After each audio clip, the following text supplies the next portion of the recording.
जय श्री राम। नई ऊर्जा और नई उमंग के साथ में आज फिर हम एक और नई वीडियो के माध्यम से मिल चुके हैं। वीडियो के प्रारंभ करने से पहले मैं आप सभी से एक निवेदन करता हूं कि आप चैनल को सब्सक्राइब करें या ना करें, पर वीडियो को अंत तक जरूर देखना, क्योंकि आपका अपना जय जय Shri Ram YouTube channel reel नहीं रियल दिखाता है। और आज हम एक वास्तविक घटना को इस वीडियो के माध्यम से आप सबके बीच में रखता हूं, जिससे हमें प्रेरणा मिलेगी। और आज की इस वीडियो में हम बात करने वाले हैं सफलता का रहस्य। जी हाँ, सफलता तो सब चाहते हैं, सक्सेस होना सब चाहते हैं, लेकिन उसके पीछे क्या रहस्य है, कब सक्सेस हो सकते हैं, किस स्थिति में हम सक्सेस हो सकते हैं, उसका रहस्य जानेंगे आज। तो सफलता का रहस्य, दौड़ना पड़ेगा। आप कोई सा भी कार्य करें, आपको भूख से बचना है, दौड़ना पड़ेगा। आपको मौत से बचना है, दौड़ना पड़ेगा। आपको असफल होने से बचना है, दौड़ना पड़ेगा। सफलता का सबसे प्रमुख जो रहस्य है, दौड़ना पड़ेगा। आप जितना ज्यादा दौड़ोगे, दुनिया की दौड़ में उतने ज्यादा आगे रहोगे, उतने ज्यादा आप सक्सेस हो जाओगे, उतने ज्यादा आप सफल हो जाओगे। पर दौड़ना तो सब चाहते हैं, पर रुकावटें रुकावटें जीवन में आ जाती है। कार्य करने के बीच में रुकावटें आ जाती है, और रुकावटें हम खुद पैदा करते हैं। जैसे हम क्या कर रहे हैं ये नहीं सोचते हैं। हम कुछ कार्य कर रहे हैं तो उस कार्य को कर रहे हैं, लेकिन लोग क्या सोचेंगे ये सोच करके हम कार्य करना बंद कर देते हैं। हम ये सोचते हैं लोग क्या सोचेंगे। आप ही सोचो, जब हम ये सोचेंगे कि लोग क्या सोचेंगे, तो लोग क्या सोचेंगे। तो हमें ये नहीं सोचना है कि हम जो भी कार्य कर रहे हैं उसमें लोग क्या सोचेंगे। ऐसा एक वास्तविक उदाहरण मैं आपको देता हूं।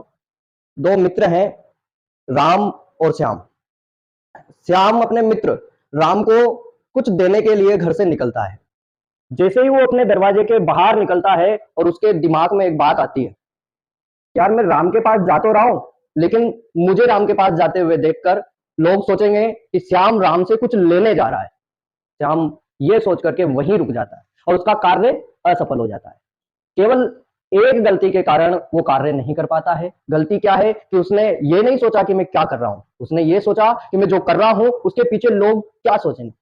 अब लोग तो भांति भांति के लोग हैं, सबकी सोच अलग अलग है, एक शब्द के कई अर्थ होते हैं, लोग कुछ भी सोच सकते हैं। ऐसी एक वास्तविक घटना मैं आपको बताता हूं। एक मेरा मित्र है और उसके दादाजी बाबूलाल जी। तो दादाजी का बचपन बड़े अभाव में बीता, गरीबी में बीता। पहनने के लिए कपड़े नहीं, उच्च शिक्षा प्राप्त नहीं कर पाए, काफी समस्या है उनके सामने। लेकिन जब वो बाल्यावस्था से थोड़ा युवावस्था में आए, कार्य को समझने लगे, तब उन्होंने एक लक्ष्य बना लिया कि मुझे मेरी स्थिति को बदलना है और मुझे इसके लिए संघर्ष करना है। संघर्ष करके मैं अपनी स्थिति को बदलूंगा। मेरी जो आर्थिक स्थिति है, जो दयनीय स्थिति है, मेरे परिवार की दयनीय स्थिति है, इस स्थिति को मैं बदलूंगा। और जब से वो समझदार हुए तब से संघर्ष करने लग गए, अपने कार्य को महत्व देने लग गए। ये नहीं सोचा कि मैं जो काम कर रहा हूं उसके पीछे लोग क्या सोचेंगे, और वो संघर्ष करते गए। उनकी आयु और उनकी आय दिन पर दिन बढ़ती गई, क्योंकि जो जितना संघर्ष करता है, जितना तपता है, उतना मजबूत होता है। कुमार का मटका देख लो आप, जितनी ज्यादा चोटें सहता है और फिर भट्टी में पकने के बाद कितना मजबूत हो जाता है।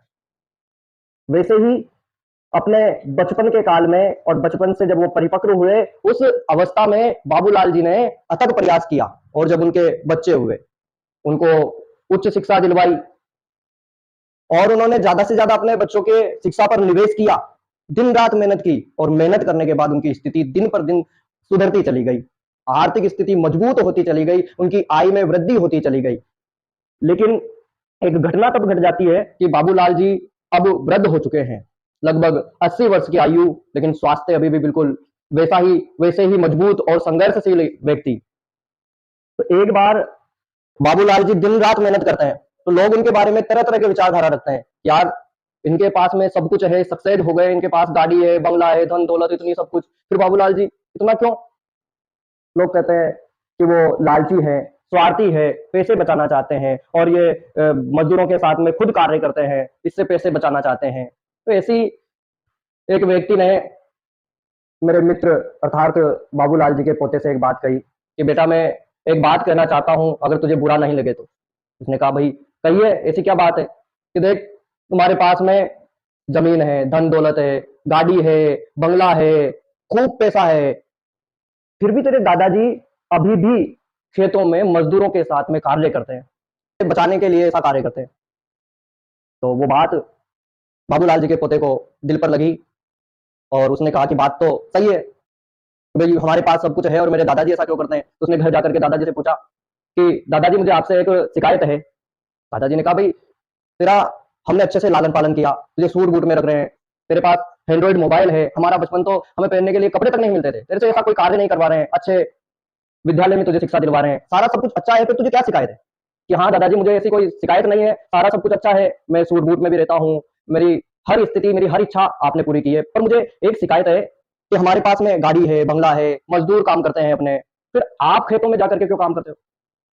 आपको काम करता देखकर लोग ये कहते हैं कि तेरे दादाजी पैसा बचाने के चक्कर में ऐसा कार्य करते हैं, मजदूरों के साथ लगकर कार्य करते हैं। तो ये लोग इस प्रकार की बातें करते हैं। जब बाबूलाल जी ने जो जवाब दिया वो सुनकर के उनका पोता आंखों से आंसू झलकने लग गए कि बाबूलाल जी ने कहा कि देख बेटा मैंने बचपन से मेहनत की है, बचपन से मैंने संघर्ष किया है, और लोग जो सोचते हैं कि मैं पैसा बचाने के लिए संघर्ष कर रहा हूँ, ये बिल्कुल सत्य नहीं है। मेरा विचार ये नहीं है, मैं अगर मेहनत नहीं करूंगा तो मेरा स्वास्थ्य खराब हो जाएगा। मैं पैसा नहीं, मैं अपना स्वास्थ्य बचाने के लिए संघर्ष कर रहा हूँ, मैं अपना स्वास्थ्य बचाने के लिए मजदूरों के साथ मिलकर के कार्य करता हूँ। ये सुनकर के सब लोग शर्म से पानी पानी हो गए और सबने निगाहें झुका ली। जब बाबूलाल जी ने अपने पोते से एक बात कही कि आज मैं तुझे एक बात बताता हूँ, अगर तूने दुनिया में ये सोच लिया कि मैं जो कार्य कर रहा हूँ उसके पीछे लोग क्या सोचेंगे, सक्सेस नहीं हो सकता। तूने अगर ये सोच लिया कि मैं क्या कार्य कर रहा हूँ, कार्य को पूरा कैसे करूं, उसमें अपना ध्यान लगा लिया तो सक्सेस हो जाएगा। क्योंकि दुनिया में तरह तरह के लोग, तरह तरह की विचारधारा, अगर उनके विचारों को लेकर हम चलेंगे तो हम सक्सेस नहीं हो सकते। बाबूलाल जी ने एक बात बताई कि हमें भूख से बचना हो तो भी दौड़ना पड़ेगा, और मौत से बचना हो तो भी दौड़ना पड़ेगा। एक शेर जब अपनी गुफा से प्रातः काल उठता है और बाहर निकलता है तो ये सोचता है कि अगर आज मैं जी जान लगा करके नहीं दौड़ा तो मैं शिकार नहीं कर पाऊंगा और भूख के मारे में मर जाऊंगा। उसी सुबह जब हिरण उठता है तो वो सोचता है कि अगर आज मैं जी जान लगा करके नहीं दौड़ा तो मैं शिकार हो जाऊंगा और मैं मारा जाऊंगा। तो स्थिति कैसी भी हो हमें संघर्ष करना पड़ेगा, दौड़ना पड़ेगा, और लोग क्या सोच रहे हैं ये उनके विचार हैं, क्योंकि हर व्यक्ति के विचार अलग अलग होते हैं, सब तरह के लोग होते हैं, विचारधाराएं सबकी अलग अलग हैं। हमें केवल इतना सोचना है कि मैं क्या कर रहा हूं और मैं क्यों कर रहा हूं, मैं जो काम कर रहा हूं वो मेरे लिए अच्छा है, तो उसे लक्ष्य बना करके वो कार्य पूरा करें।